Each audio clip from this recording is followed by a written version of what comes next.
Waalaikumsalam warahmatullahi wabarakatuh. إلى حضرة النبي المصطفى سيدنا محمد رسول الله صلى الله عليه وسلم وعلى آله وأصحابه وأزواجه وذرياته وأهل بيته الكرام شيء لله لهم الفاتحة.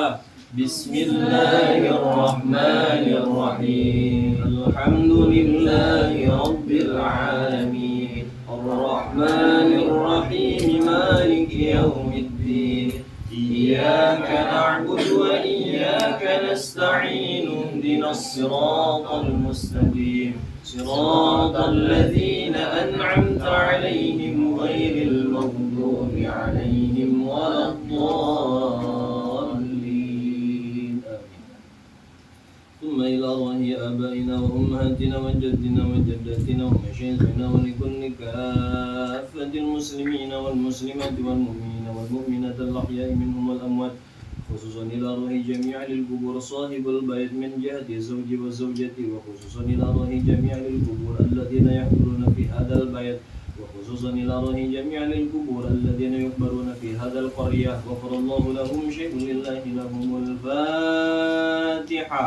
بسم الله الرحمن الرحيم الحمد لله رب العالمين الرحمن الرحيم مالك يوم الدين إياك نعبد وإياك نستعين اهدنا الصراط المستقيم صراط الذين أنعمت عليهم غير المغضوب عليهم ولا الضالين.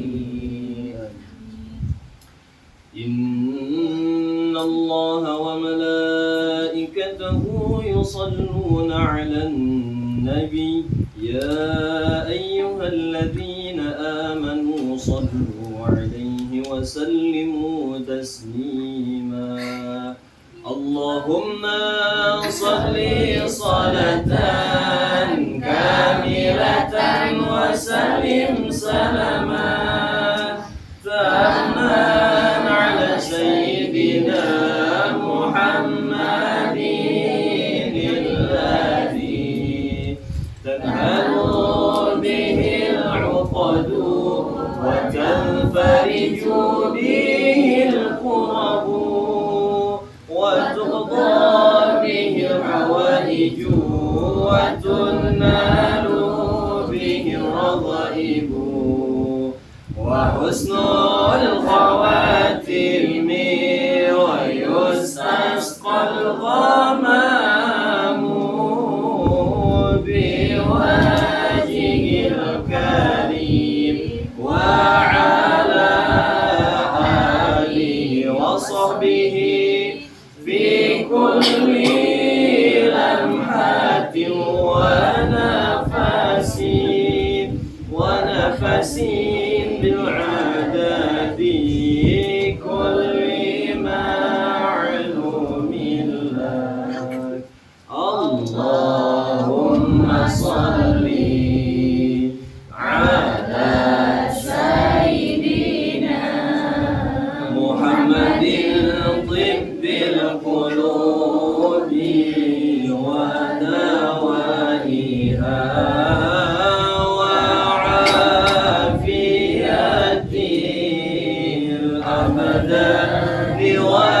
وشفائها ونور الأبصار وضيائها وعلى آله وصحبه وسلم. اللهم صل على سيدنا محمد طب القلوب ودوائها وعافية الأبدان وشفائها ونور الأبصار وضيائها وعلى آله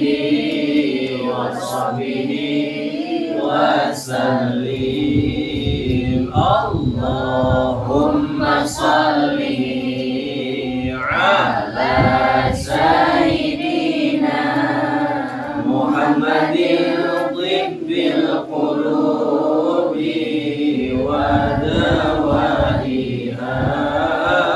وعافية الأبدان وشفائها ونور الأبصار وضيائها وعلى آله وصحبه وسلم.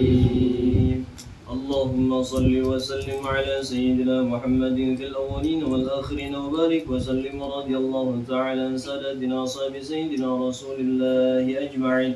يا الله يا رب العالمين، اللهم اجعل صلواتك وبركاتك على سيد المرسلين وإمام المتقين وخاتم النبيين سيدنا محمد عبدك ورسولك إمام الخير وقاعد الخير ورسول الرحمة. اللهم ابعثه المقام المحمود الذي يبيته فيه الأولون والآخرون برحمتك يا أرحم الراحمين. اللهم ألهمنا علما نفقه به أوامرك ونواهيك وحفظ المرسلين، وارزقنا فهم النبيين وحفظ المرسلين وإلهام الملائكة المقربين. ربنا تقبل منا إنك أنت السميع العليم، وتب علينا إنك أنت التواب الرحيم. صل وسلم على جميع الأنبياء والمرسلين والحمد لله رب العالمين.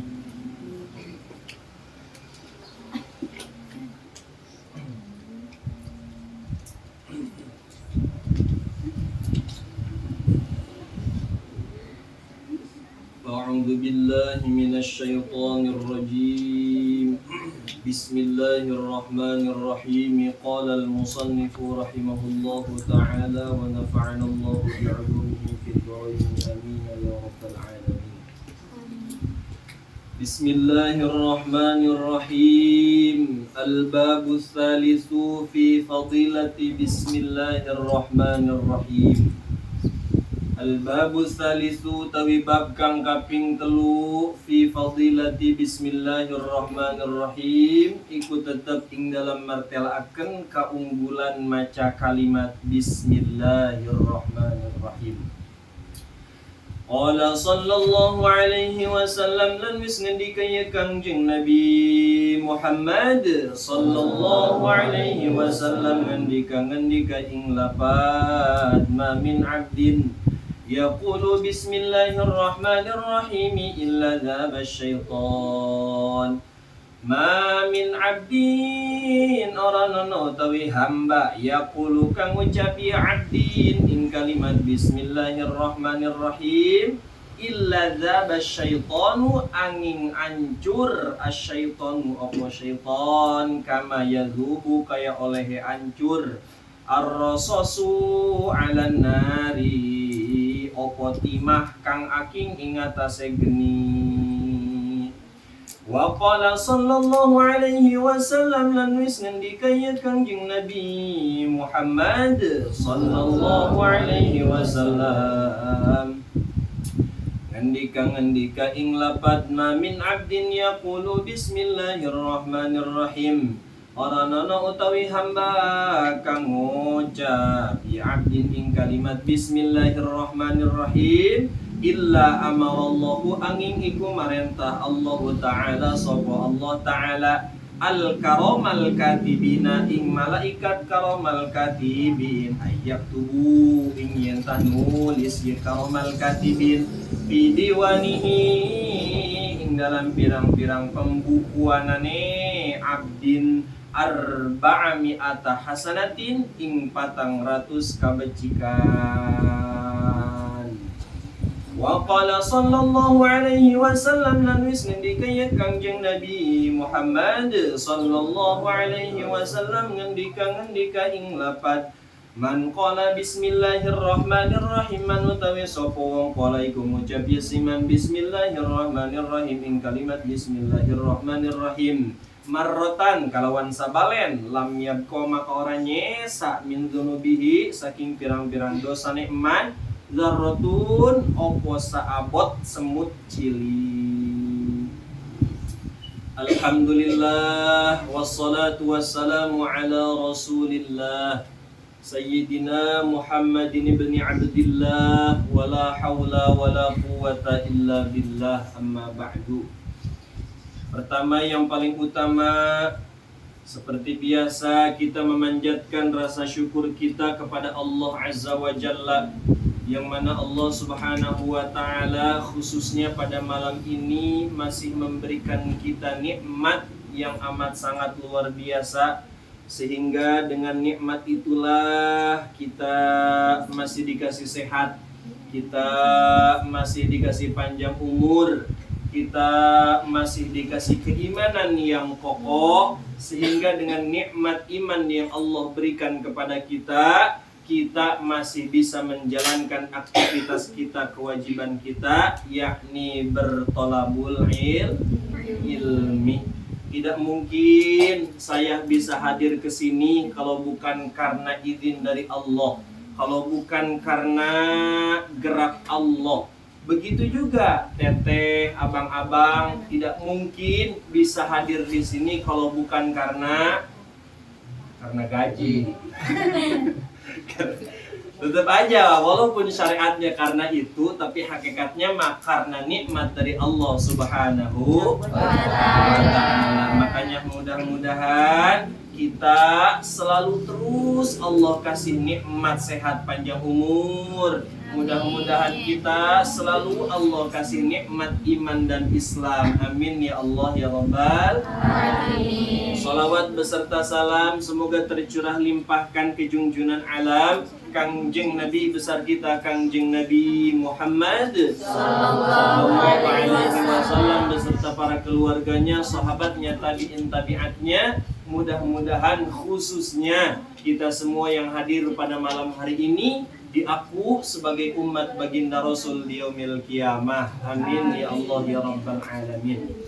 Pertama, yang paling utama yang sama-sama kita muliakan Aa Riki beserta keluarga, kita doain mudah-mudahan Aa Riki beserta keluarga selalu Allah kasih sehat panjang umur. Mudah-mudahan selalu ada dalam lindungan Allah Subhanahu wa Ta'ala. Tak lupa kita semua yang hadir pada malam hari ini, mudah-mudahan saya, abang-abang, teteh-teteh semuanya, mudah-mudahan sama selalu Allah kasih sehat panjang umur. Dan mudah-mudahan teteh-teteh juga mudah-mudahan selalu Allah kasih panjang umur ila yaumil qiyamah. Amin. Jadi amin katanya. Amin ya Allah. Sampai hari kiamat mau panjang umur. Orang-orang pada mati dia sendirian. Ya kebakaran aja takut. Kiamat. Atau jangan, hari kiamat mah tidak ada lagi orang yang beriman. Sebab orang-orang yang punya iman, orang-orang Islam, orang-orang yang mau sholat pada diambil-ambilin duluan. Sebab hari kiamat mah cuma nyisa orang-orang kafir. Makanya kalau tadi dibilang ila yaumil qiyamah dikasih panjang umur, malah amin. Gak apa-apa, yang penting kita meminta sehat panjang umur, semata-mata sehat panjang umur kita buat ibadah kepada Allah Subhanahu wa Ta'ala. Para jemaah hadirin semuanya, kita bersyukur kepada Allah bahwasanya kita masih dikasih mau untuk ibadah kepada Allah. Tidak semua orang dibekali nikmat iman. Tidak semua orang dikasih mau ngaji. Tidak semua orang dikasih mau menuntut ilmunya Allah. Sebab kita ngaji, sebab kita menuntut ilmunya Allah, sama saja kita itu li'i'la'i kalimatillah, yakni memperjuangkan agama Allah Subhanahu wa Ta'ala. Hebatnya orang ngaji, udah hebat jasa. Orang ngaji jaminannya sorga, tapi kalau mati, ya kalau meninggal ngajinya. Sebab orang yang li'i'la'i kalimatillah adalah orang sabilillah, yakni sabilillah itu adalah orang-orang yang menegakkan agama Allah. Maka pada akhir zaman ini, kita kan hidup di akhir zaman sekarang mah. Pada akhir zaman ini udah paling beruntung orang yang mau ngaji. Udah paling beruntung sekarang mah, udah paling beruntung jasa orang-orang yang mau ngaji. Bukan beruntung itu berupa, orang beruntung jasa, punya mobil 10, pesawat 5, kapal apa namanya? Kapal apa tuh yang di laut? Kapal pesiar ke kapal apa ke lah, udah nggak kehitung misal beruntungnya. Bukan seperti itu. Beruntung mah pada akhir zaman masih mau ibadah, masih mau sholat, masih mau ngaji. Kenapa? Sebab sekarang mah udah zamannya Taimiyah. Yang seperti pernah saya bilang, zaman Taimiyah itu adalah zamannya kerusakan. Jangankan orang-orang awam, sekarang mah para kiainya aja pada adu domba, benar. Para ustadz-ustadznya aja sekarang mah pada saling menjelekkan, benar. Yang kiai ngejelekin para ulama yang lain, yang ulama ngejelekin para nasab-nasab yang lain, yang habib ngejelekin para ulama. Udah zaman Taimiyah. Makanya kita mau udah ngikutin aja guru-guru kita yang di kampung, ikutin aja para kiai-kiai kita yang di kampung. Sebab zaman sekarang mah jangan kata orang awam, para kiainya aja pada nggak mau sadar diri, bisanya nyalahin orang tanpa disadari kalau dirinya salah. Mengakui kesalahan orang lain tapi tidak mengakui kesalahan diri sendiri. Sebaik-baiknya orang yang bisa mengakui kesalahannya sendiri. Ya kayak ada orang pacaran laki-laki sama perempuan. Walaupun yang salahnya perempuan, tetap yang disalahinnya mah ini kayaknya nggak pada mau ngejawab apa, nggak pada terima kayaknya ini. Bener teh, sebaik-baiknya laki-laki itu bukan laki-laki yang tidak pernah punya salah. Bener nggak? Benar. Sebaik-baiknya laki-laki mah kalau punya salah dia mengakui, gentle. Karena kejentalan laki-laki itu ketika punya salah diakui. Karena laki-laki yang sempurna itu bukan laki-laki yang tidak pernah punya salah, tapi laki-laki yang pernah punya salah namun dia mengakui akan kesalahannya. Benar. Makanya teteh yang punya hubungan, teteh yang udah berumah tangga, abadikanlah hubungannya. Why? Dengerin teh, jangan tuntut, jangan suruh laki-laki teteh, jangan suruh pasangan teteh untuk menjadi laki-laki yang sempurna, tapi terimalah kekurangan dia dengan cara teteh yang sempurna. Masya Allah. Bener Pak Haji? Begitupun laki-laki, pandanglah wanitamu layaknya air laut. Terkadang walaupun dia surut atau pasang, namun rasanya tidak akan pernah berubah.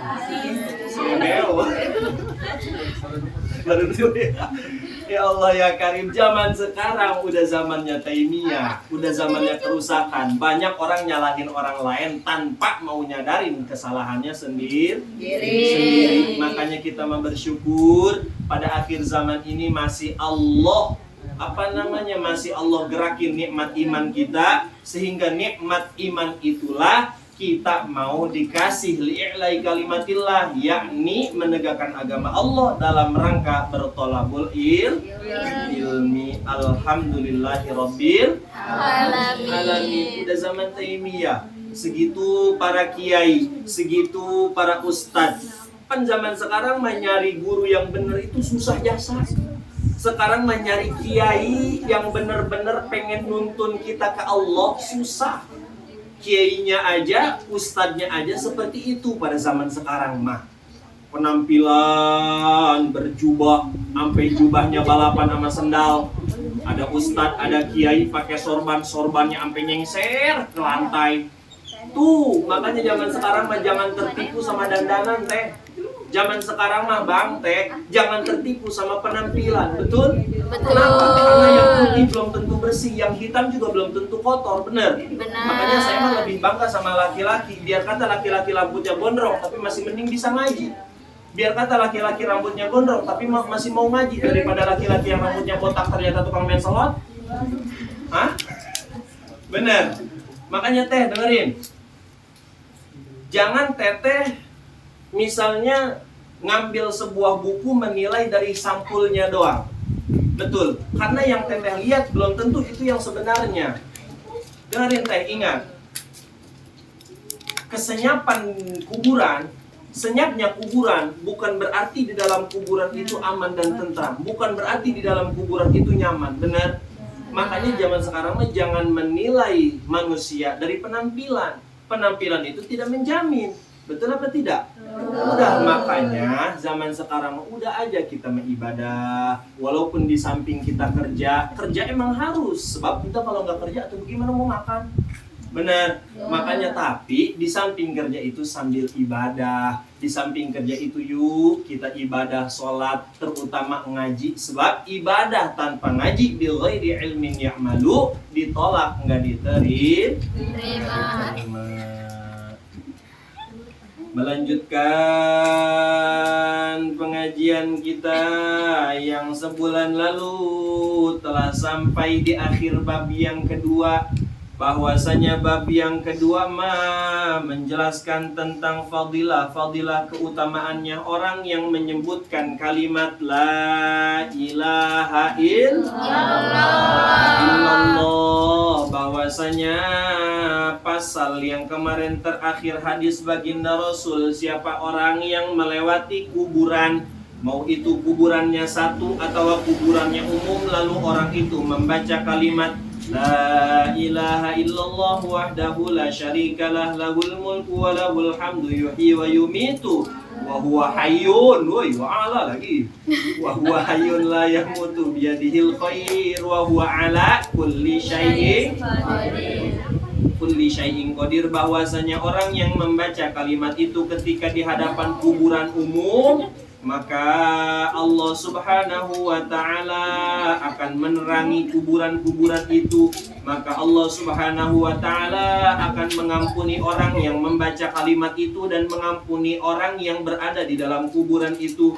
Dan Allah Subhanahu wa ta'ala akan menulis kepada orang yang membacanya. Orang yang membaca tadi akan ditulis oleh Allah Subhanahu wa ta'ala, yakni 1 juta kebaikan, dan akan diangkat derajatnya sebanyak 1 juta derajat, dan akan dihapus oleh Allah Subhanahu wa ta'ala, yakni sebanyak 1 juta kesalahan. Makanya untung jasa orang yang ketika melewat kuburan membaca kalimat yang tadi apalin dikit doang, la ilaha illallah wahdahu la syarikalah lahul mulku wa lahul hamdu yuhyi wa yumitu wa huwa hayyun la yamutu biyadihil khair wa huwa ala kulli syai'in qadir.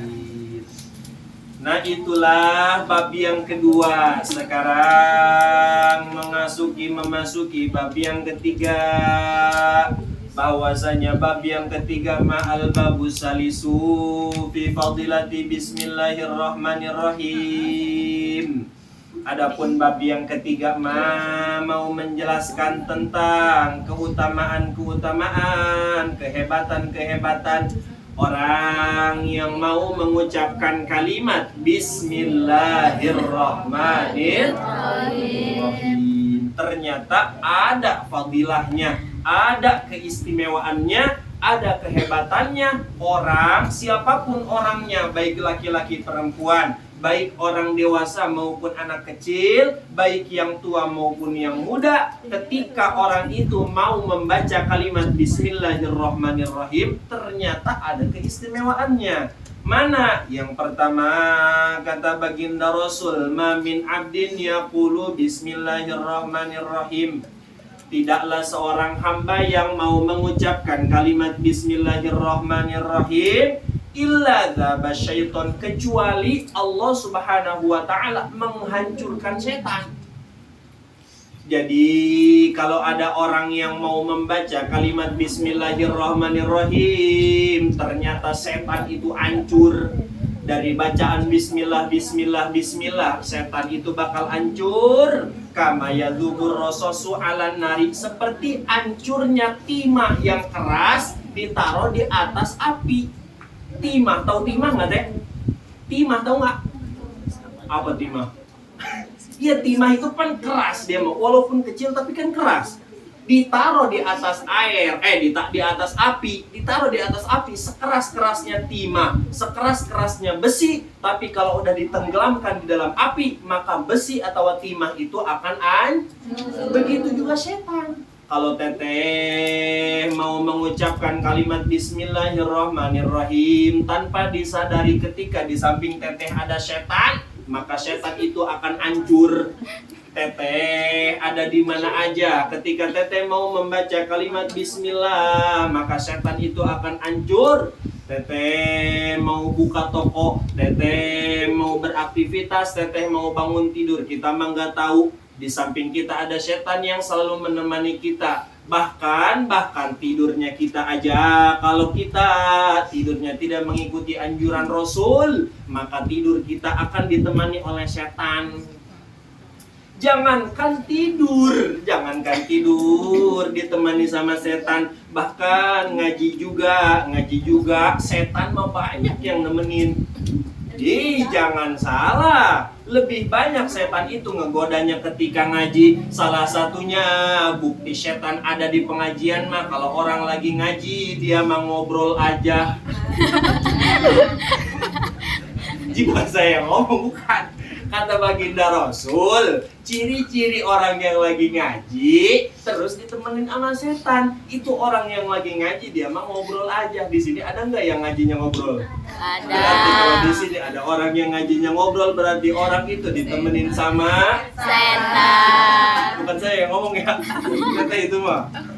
Ya Allah ya Karim tuh, mau aktivitas kita baca bismillah. Biar apa? Biar setan itu hancur, tidak menggoda kita. Mau ibadah, baca bismillah. Mau buka toko, baca bismillah. Ketika kita membuka lolling door itu ya? Lolling door namanya? Hah? Tahu saya juga lolling door. Buka lolling door, baca bismillah dulu. Kan kita mah nggak tahu ada setan yang ngikutin ketika kita buka. Kalau kita nggak membaca bismillah, kita masuk ke toko, ternyata di toko itu diisiin sama setan semua. Sehingga kita ngejaga toko kagak mau sholat, kita ngejaga toko kagak mau ibadah, maunya ngomongin orang aja. Mending orang lain yang diomonginnya, ini mah temannya sendiri diomongin. Ada apa nggak teh? Mana orangnya?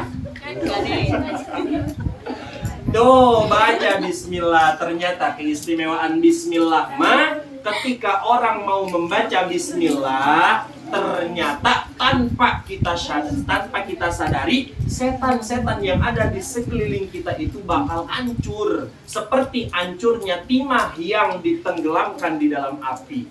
Pan ada kisahnya di dalam kitab Durratun Nasihin, atau di dalam kitab An-Nawadir karangan Al-Imam An-Nawawi. Itu ada kisah seorang wanita solihah mempunyai lelaki yang munafik. Nah, seseorang wanita solihah, wanita baik, ternyata dia itu punya suaminya itu munafik. Tapi ending ceritanya, suaminya itu karena istrinya yang soleha, karena istrinya yang baik, suami itu menjadi suami yang iman kepada Allah, suami yang baik juga.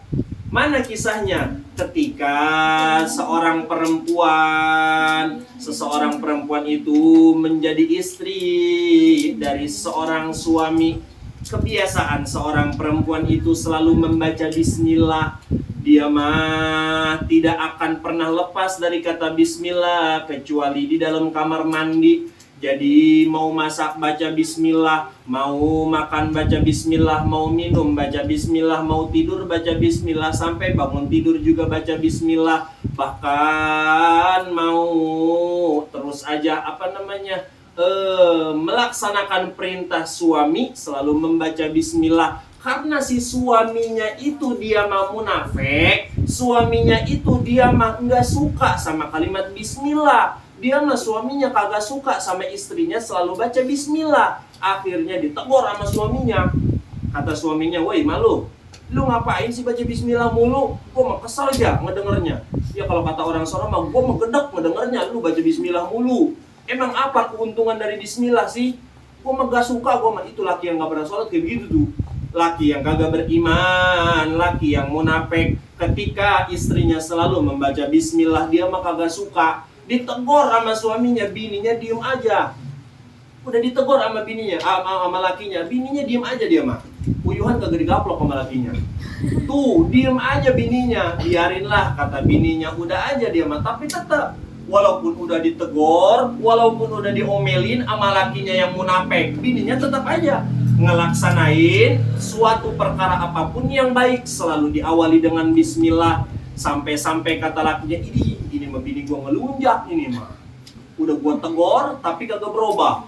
Udah gua omelin tapi tetap aja masih begitu. Wah, akhirnya si suaminya itu ngambil cara yang niatnya mau menjatuhkan istrinya.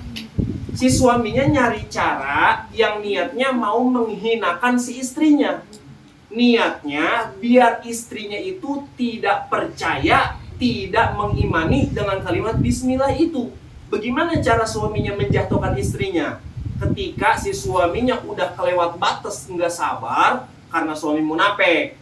Si suaminya itu ngambil plastik kecil, yang dimana plastik kecilnya itu diisiin emas. Nah, diisiin emas sedikit, ditaruh di dalam plastik. Lalu si suaminya itu bilang ke istrinya, "Malu nih gue punya emas, nih lu pegang nih, lu simpen baik-baik ya. Lu simpen baik-baik, lu taruh dengan seaman-amannya di tempat." Tuh, kata suaminya kayak begitu, udah aja ditaruh. Sebelum itu ngambil dari tangan suaminya, tetap istrinya baca bismillah dulu. Mau ngambil emas yang diperintahkan oleh suaminya, tetap istrinya membaca bismillah. Padahal suaminya itu punya niat jahat buat istrinya. Karena kehebatan bismillah, diambillah itu emas sama istrinya, baca bismillah, bismillahirrahmanirrahim. Iya bang, nanti saya taruh sama bininya di lemari yang paling dalam, lemari yang paling aman. Pokoknya mah dari jangkauan orang lain, pokoknya aman biasa. Suatu ketika malam pun tiba, istrinya tidur tanpa tanpa diketahui oleh istrinya. Si suaminya ngambil itu emas, nyolong. Dia niat mau ngejatohin istrinya, niat mau menghinain istrinya, diambil itu emas di lemari. Udah diambil, dibawa kabur. Dibawanya kemana? Ke laut. Dibawa ke laut, itu emas yang ada di dalam plastik dibuang di laut. Dibuang, istrinya apa nggak tahu. Dikira istrinya mah atuh emas ada aja di dalam lemari. Yang nggak tahu. Untung aja kata istrinya, gua ngambil dari suami gua, baca bismillah. Udah suaminya pergi ke laut, dibuang itu emas ke laut. Setelah dibuang ke laut itu emas udah tenggelam. Wah, udah kemana tahu. Pas segitu pulang, namanya di laut kan banyak tukang ikan ya. Bener nggak? Nah, dibeli ikan. Ngebeli ikan gak banyak. Dan niatnya buat ngebuktiin istrinya. Udah pulang ke rumah, ngasih itu ikan ke istrinya. "Nih, malu nih. Nih, masak nih ikan nih, gua habis beli ikan buat makan malam," kata suaminya. Ya udah, beres dimasak. Segitu pas istrinya, apa namanya? Kalau ngebersihin ikan namanya apa? Nyangin apa siangin? Ya pokoknya ngebersihin aja lah. Ya ngebersihin, segitu dibersihin, mukjizat kalimat bismillah itu istrinya mau ngebersihin ikan aja baca bismillah. Segitu perut ikan dibelek, sebelum ngebelek istrinya baca bismillah, bismillahirrahmanirrahim, dibelek itu perut ikan, ternyata emas yang dibuang sama suaminya ke laut itu emas ada di dalam perut ikan. Kehebatan bismillah. Kaget istrinya. Ini mah kayak emas yang suami gua titipin ke gua ini mah. Segitu dipegang itu emas dari dalam perut ikan. Itu istrinya ke kamar. Ngebuka lemari, ngelihat ada emasnya apa enggak nih emas yang ditaruh dalam lemari, ternyata enggak ada. Tuh, mukjizat bismillah tuh di situ tuh, kehebatan bismillah. Ya udah ditaruh lagi di situ. Segitu ditaruh lagi di situ kan suaminya mah udah tahu kalau di dalam lemari udah enggak ada emasnya. Ya udah dibuang emasnya. Udah suaminya, wih gembira jasa nih, liatin lu pokoknya mah, liatin bakal nyesel lu baca bismillah, kata suaminya begitu. Udah aja datang malam, ternyata kata suaminya, "Yuk kita makan bareng." Ditumben amat kata bininya ini. Suami munafik sial jasa, ngajakin makan bareng. Udah aja makan bareng itu di meja makan. Segitu di meja makan, nah bilang suaminya, kata suaminya, "Istriku tercinta." Widih, biasanya mah, woi maksat. Biasanya mah kayak begitu, ngambil istri, namanya suami munafik namanya juga. Biasanya kayak begitu, ini mah istriku tercinta. Wahai idaman-idamanku. Wah, pokoknya mah udah indah jasa kata-katanya. Coba suamimu yang ganteng ini mau minta emas yang waktu itu saya amanahkan, kata suaminya begitu. Suamimu yang tampan ini mau meminta tagihan atau meminta emas yang waktu itu saya titipkan ke kamu, katanya. Ya udah, itu istrinya jalan. Sebelum jalan juga istrinya baca bismillah dulu lagi. Jadi dia mah tidak pernah melepas kata bismillah di dalam kehidupan dia kecuali di dalam kamar mandi. Udah dibuka, balik lagi diambil, balik lagi ke tempat tadi makan. Kaget suaminya di situ kaget. Kaget sampai dari kagetnya itulah bahwasanya suaminya langsung sujud syukur, sujud karena merasa kehebatan bismillah. Ternyata disitulah dari istri yang solehah mengajak suaminya bisa menjadi suami yang soleh. Kenapa? Sababiyahnya adalah membaca Bismillahirrahmanirrahim. Itu selalu membaca Bismillah istrinya. Ternyata kejahatan suaminya, kan kejahatan itu bertimbul dari setan. Suaminya kejahatan timbul dari setan, sehingga istrinya selalu membaca Bismillah. Kejahatan setan itulah akan hancur. Tanpa kita sadari kejahatan-kejahatan apapun orang lain, dengan membaca Bismillah, kejahatan itu akan hancur. Makanya saya bilang tadi, Teteh, mau aktivitas ke rumah, baca Bismillah. Mau buka toko, baca Bismillah. Biar apa? Kita mah nggak tahu kejahatan orang lain. Walaupun kejahatannya tidak secara langsung, tapi syariatnya atau hakikatnya melewati setan. Maka dengan baca Bismillah itulah setan-setan akan hancur, setan-setan akan binasa, seperti hancurnya timah dan besi yang dicemplungkan ke dalam api. Lalu hadis yang kedua kata baginda Rasul wa qala sallallahu alaihi wasallam Ma min abdin yaqulu bismillahirrahmanirrahim illa amarallahu ta'ala al-karamal katibin. Kata baginda Rasul di dalam bab yang kedua dan hadis yang kedua, tidaklah seorang hamba yang mau membaca kalimat bismillahirrahmanirrahim kecuali amarallahu ta'ala, memerintahkan Allah subhanahu wa ta'ala al-karamal katibina, kepada para malaikat katibin. Teteh tahu nggak malaikat katibin itu malaikat apa? Malaikat katibin itu malaikat sang pencatat amal. Tuh, malaikat katibin mah selalu ada di pinggir kiri kanan kita, selalu ada. Sebab gerak-gerik kita selalu dipantau oleh para malaikat. Gerak-gerik kita selalu dicatat oleh para malaikat. Perbuatan baik atau jelek kita selalu dicatat oleh para malaikat. Nah, yang mencatat itu adalah malaikat, namanya malaikat katibin. Nah, malakal katibin itulah para malaikat sang pencatat amal. Mau kita berbuat jahatnya nyumput-nyumput, mau kita ibadahnya nyumput-nyumput, tetap bakal ketahuan sama para malaikat mah.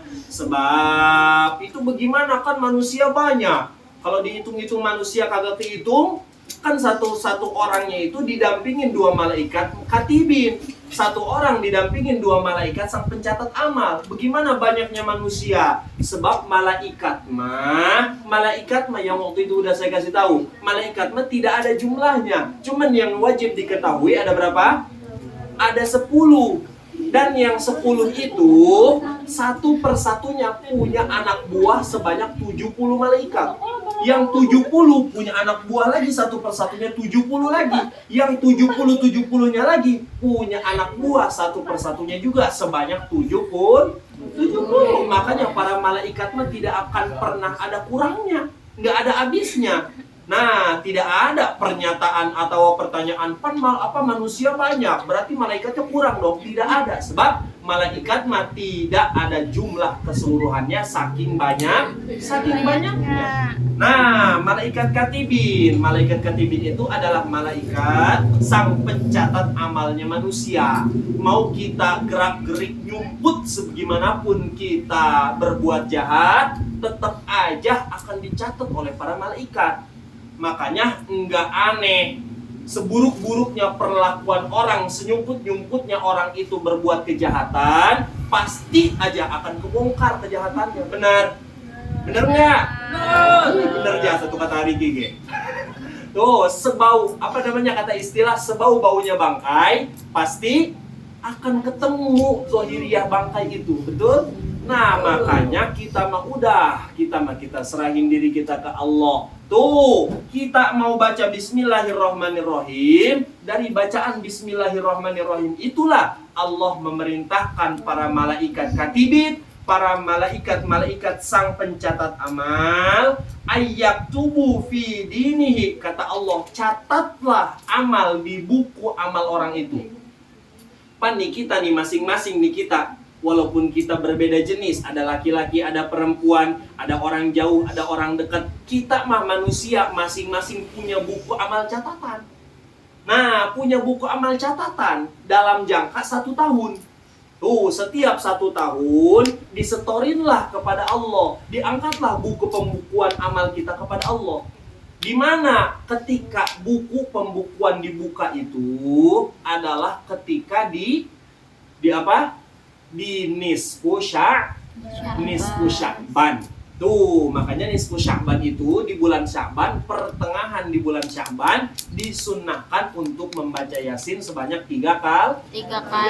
Kenapa? Pada malam itulah buku amal kita selama 1 tahun disetorkan atau diserahkan kepada Allah. Lalu diturunkanlah buku amal yang baru. Itu juga terjadinya pada hari nisfu Sya'ban. Tuh, kata Allah, catatlah wahai para malaikatku, catat di buku si amal orang itu.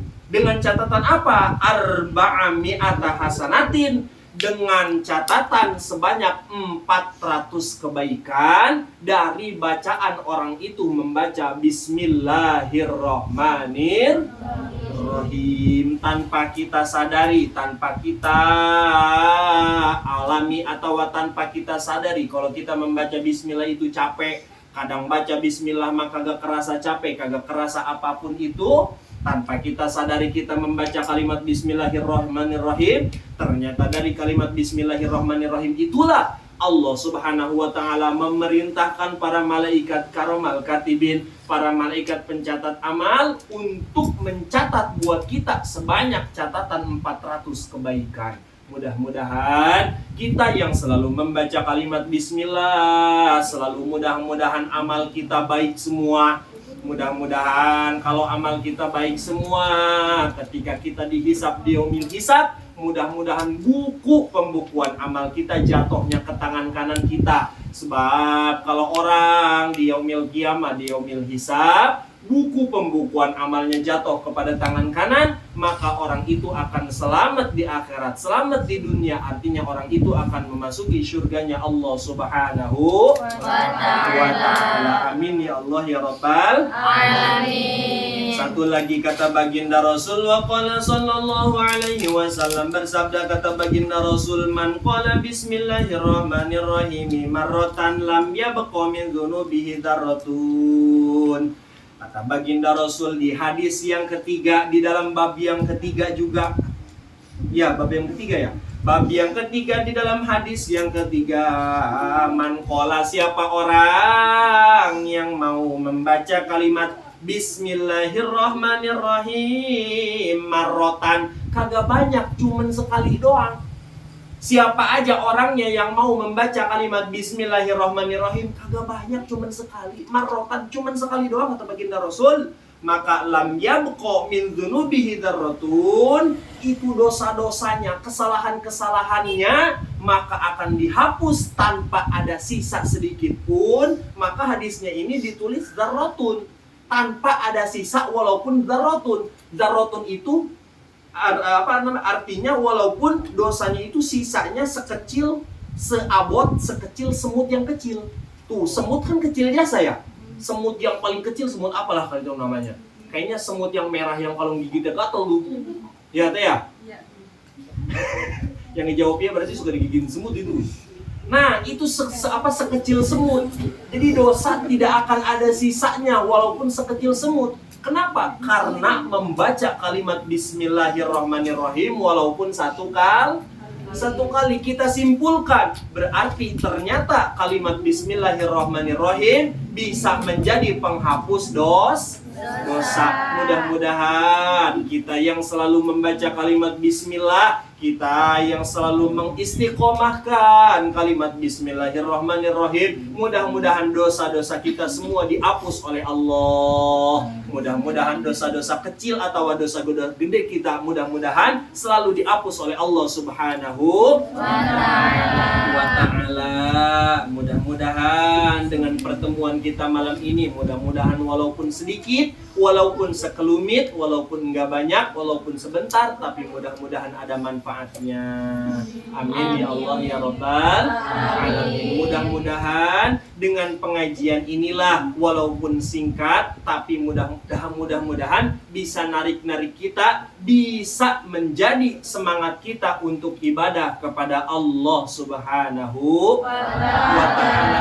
Iya, jadi kan kita mah udah tahu kita mah orang yang di dunianya nggak mau ibadah, maka di akhirat itu akan binasa. Kita mah udah tahu kan kayak begitu ya. Udah tahu kita mah kayak begitu. Orang yang nggak mau ibadah pasti akan disiksa. Orang yang nggak mau sholat, orang yang nggak mau puasa, yang nggak mau melaksanakan kewajiban yang 5 waktu, pasti di akhiratnya tidak akan selamat. Kalau kita udah tahu kayak begitu, maka alangkah baiknya kita jangan mempersulit kehidupan kita. Jangan mempersulit jalan kehidupan kita untuk menuju surga. Walaupun kita sesibuk apapun di alam dunia kerja, tapi tetaplah usahakan untuk ibadah kepada Allah. Jangan mempersulit kehidupan kita. Jangan mempersulit atau memperrumit kehidupan kita. Karena yang rumit itu adalah makan bubur pakai sumpit. Tuh, makanya jangan mempersulit kehidupan kita ya teh ya. Semua manusia itu sama. Tidak ada yang biasa-biasa saja atau tidak ada yang baik-baik saja, betul? Bayangkan banyak manusia yang memperjualbelikan nasi goreng untuk apa namanya? Iya, untuk makan, untuk memperjuangkan sesuap nasi, tapi nasinya dijual lagi sama dia. Pusing gitu kayak begitu.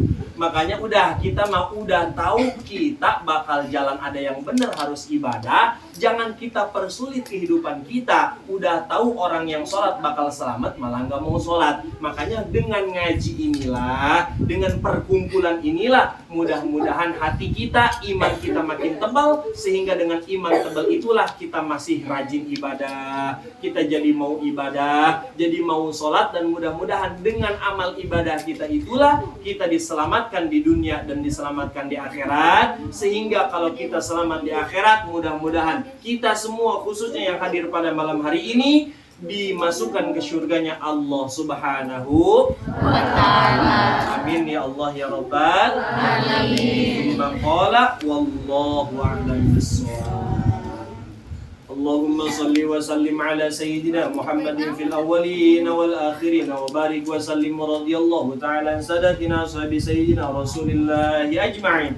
Ya Allah ya Rabbal alamin. Allahumma hdina siratal mustaqim. Allahumma hdina siratal mustaqim. Allahumma hdina siratal mustaqim. Siratal ladzina an'amta 'alaihim minan nabiyyin was-siddiqin wasyuhada'i was-salihin wa hasuna ulaika rafiqa. Dzalikal fadlu minallahi wa kafa billahi 'alima. Wa salli wa sallim ala jami'il anbiya'i wal mursalin. Walhamdulillahi rabbil alamin. Kalau ada kata-kata saya yang salah atau yang menyinggung, tidak termasuk saya untuk menyinggung. Tapi kalau ada kata-kata yang salah, mohon dimaafkan yang sebesar-besarnya. Hadanallahu wa iyyakum ajma'in. Wassalamualaikum warahmatullahi wabarakatuh. Waalaikumsalam warahmatullahi wabarakatuh. Ya, itu kalau dia mau nanya.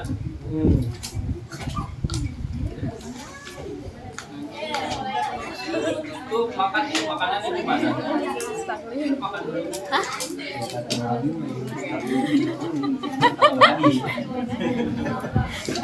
Itu berapa lagi ya?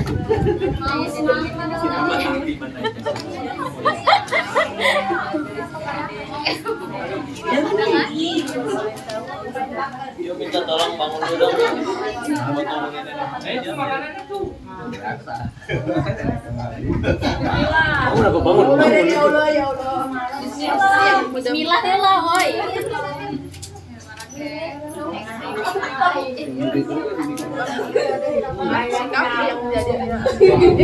Yang mudah-mudahan aja.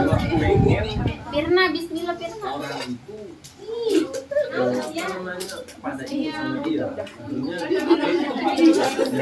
Ini udah. Dia